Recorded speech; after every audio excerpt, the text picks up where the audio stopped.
এখানে প্রধান অতিথি হিসেবে আসার কথা ছিল প্রিয় নেতা হাবিবুল ইসলাম হাবিব সাহেবের। তারাই 196টি পূজা মণ্ডপে পূজা হচ্ছে।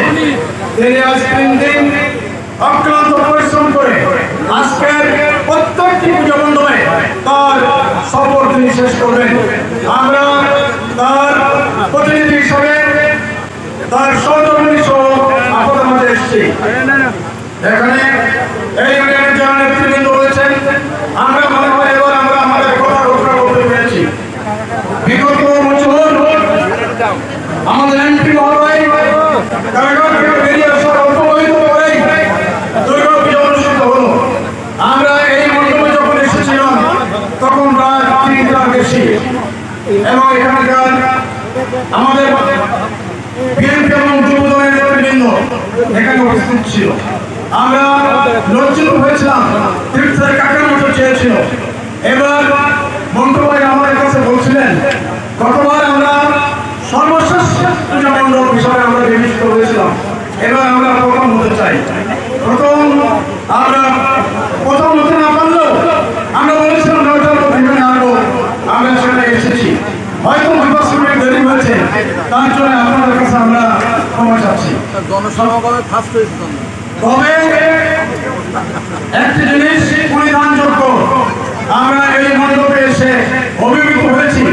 জনসংখ্যার দিক থেকে আপনারা প্রথম বলেছেন, বলতে পারি আমরা এজন্য এই মণ্ডপের সম্মানিত যারা নেতৃবৃন্দ ভক্তমণ্ডলী রয়েছেন এবং এই ইউনিয়নের বাংলাদেশ জাতীয়তাবাদী দল সহ সকল অঙ্গ সংগঠনের নেতৃবৃন্দকে আমরা অভিনন্দন জানাচ্ছি। আমি বক্তব্য দীর্ঘায়িত করব না, আপনাদের কাছে উদাত্ত আহ্বান জানাবো। আজকে 17.5 বছর হয়ে গেছে এই পূজা মণ্ডপ, শ্মশান ঘাট, মসজিদ, মন্দির, রাস্তাঘাট, স্কুল, কলেজ, মাদ্রাসার যে উন্নয়ন করেছিল, এই 17.5 বছর সেই উন্নয়ন ধ্বংস হয়ে গেছে। আজকে সুযোগ এসেছে, আমি সবাই কাছে অনুরোধ রাখবো, সুযোগ এসেছে, আমরা কেউই ভোট কেন্দ্রে যেতে পারিনি। দিনের ভোট রাত্রে হয়েছে এবং দিনের বেলা যারা ভোট দিতে গেছে ফাইনাল ভোট সবই বলেছে ভোট দেওয়া হয়ে গেছে। শেখ হাসিনার পলিসি ছিল, তিনি মুখে বলতেন আমার ভোট আমি দেবো, যাকে খুশি তাকে দেবো, কিন্তু আমরা ভোট কেন্দ্রে গিয়ে দেখলাম সেই নীতি পরিবর্তন করে তিনি বলেছিলেন আমার ভোট আমি দেবো, তোমার ভোট আমি দেবো। আজকে সুযোগ এসেছে, আমরা সার্বজনীন ভোটাধিকার প্রয়োগ করে উন্নয়নের উপকার, জনগণের সাথী বন্ধু তিনি উল্কার বেগে ঘরে ঘরে আজকে উল্কার বেগে ছুটে দাঁড়াচ্ছেন। আমরা আমাদের সেই প্রিয় নেতাকে আগামী নির্বাচনে ভোটাধিকার প্রয়োগ করে আমরা যদি জাতীয় সংসদে পাঠাতে পারি, ইনশাআল্লাহ তিনি বেগম খালেদা জিয়া কর্তৃক তার গাড়িতে মন্ত্রীর পতাকা নিয়ে আমাদের মধ্যে ফিরে আসবে।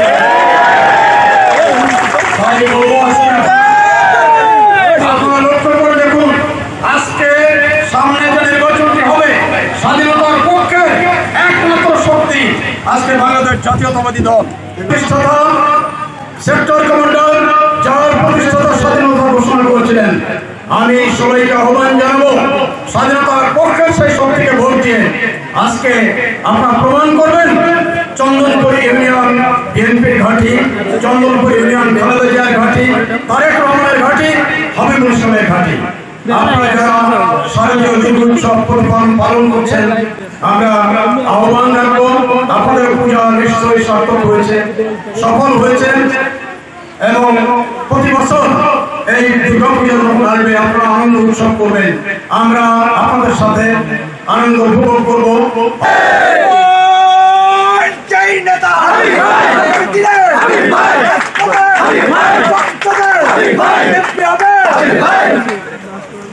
এই চন্দ্রপুর ইউনিয়নের পূজা মণ্ডপের সম্মানিত সভাপতি, কলারোয়া উপজেলা থেকে আগত বিএনপির সকল পর্যায়ের নেতৃবৃন্দ এবং আমার সামনে উপবিষ্ট দাদি, বৌদি, কাকি, দাদা সহ যারা সবাই বসে আছেন, সবাইকে জানাচ্ছি শারদীয় দুর্গাপূজার শুভেচ্ছা ও অভিনন্দন। প্রিয় ভাইরা, আপনারা জানেন আগামী ফেব্রুয়ারি মাসে বাংলাদেশে জাতীয় সংসদ নির্বাচন অনুষ্ঠিত হতে যাচ্ছে। এই নির্বাচনে কলারোয়ার আপনাদের সন্তান জনাব হাবিবুল ইসলাম হাবিব কম্পিটিশন করবেন, সাথে হয়তো আরো অনেকেই কম্পিটিশন করবেন। তবে আর কাউকে কি আপনাদের চেনা আছে? যাই হোক, আমারও বিশ্বাস এখনো পর্যন্ত অধিকাংশ মানুষই আর কোন ক্যান্ডিডেটকে চেনেন না। যাই হোক, এই যে সামাজিক সম্প্রীতির এত বড় একটা মেলবন্ধন, এইটা আমরা আর সামনে পাবো না। তাই আমরা এবং হাবিবুল ইসলাম হাবিব সাহেব চেষ্টা করছেন প্রত্যেক পূজা মণ্ডপে যে আপনাদের সাথে মিলিত হওয়ার জন্য। তো সে যথাসম্ভব চেষ্টা করেছে। তারাতে 196টি পূজা মণ্ডপ আছে, সেখানে প্রত্যেকটিতে তিনি উপস্থিত হয়েছেন এবং সবার সাথে শুভেচ্ছা বিনিময় করেছেন। তো আমরা উনি যেহেতু আসতে পারেননি, আমাদেরকে বলেছেন এখানে আসার জন্য, আমরা এখানে এসেছি। হয়তো অল্প সময়ের জন্য আপনাদের একটু বিঘ্ন ঘটেছে এই ধর্মীয় অনুষ্ঠানাদি পরিচালনায়, এর জন্য আমরা দুঃখিত। প্রিয় বোনেরা, এলাকাবাসী এবং উপস্থিত আমার মুসলিম ভাইয়েরা, হিন্দু ভাইয়েরা, সবাইকে বলছি, আপনারা সবাই জানেন জনাব হাবিবুল ইসলাম হাবিব কতটা বিপদে ছিল। সে গত 5 বছর ধরে জেলখানায় ছিল এবং জেলখানা থেকে বের হওয়ার পর থেকে সে প্রতিদিন জনগণের সাথে আছে। তাকে যদি আপনারা নির্বাচিত করতে পারেন, এই এলাকার রাস্তাঘাট এবং প্রত্যেকটি পূজা মণ্ডপ, রাস্তাঘাট, শ্মশানঘাট এবং ধর্মীয় প্রতিষ্ঠান, মসজিদ মন্দির সকল কিছুই উন্নয়নের শিখরে পৌঁছতে পারবে এবং আপনারা নিরাপদে নিশ্চিন্তে ধর্মীয় কার্যাদি পালন করতে পারবেন। এতটা সুবিধা হয়তো আপনারা অন্য কোনো ক্যান্ডিডেটের কাছ থেকে পাবেন না। সেজন্য আপনারা বিবেচনা করে ধানের শীষে ভোট দিন। আপনারা সবাই ভালো থাকুন, আপনাদের মঙ্গল হোক, শুভময় হোক আপনাদের জীবন, শান্তিময় হোক আপনাদের জীবন। ভালো থাকুন। আসসালামু আলাইকুম।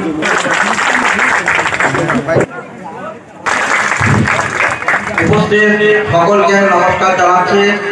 এই সুন্দর দিন, মহানবমীর দিন আপনারা আমাদের সঙ্গে একইভাবে আনন্দ উপভোগ করছেন এবং এসেছেন, পদজলে দিয়েছেন, এজন্য আপনাদেরকে আবার সহকর্মী আপনার যাতে মোটর সাইকেল আছে আপনার জন্য যারা